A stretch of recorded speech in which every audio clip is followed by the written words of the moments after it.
বন্ধুরা, আজকে ইলিশ মাছের রেসিপি নিয়ে আমরা চলে এসেছি। দেখো মাছটা কেমন করে রান্না করব।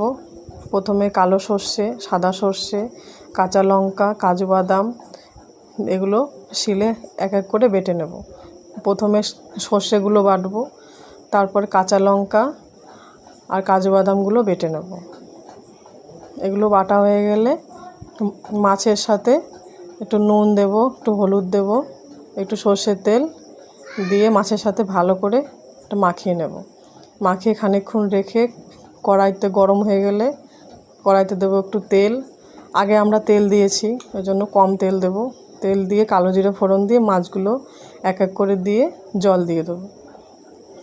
আমরা এখানে বেশি জল ব্যবহার করব না, হালকা জল। আস্তে করে ফুটে গেলে মাছগুলো নামিয়ে দেব। দেখো কত সুন্দর হয়েছে দেখতে, খেতেও আশা করি ভালো হবে। তোমরা ট্রাই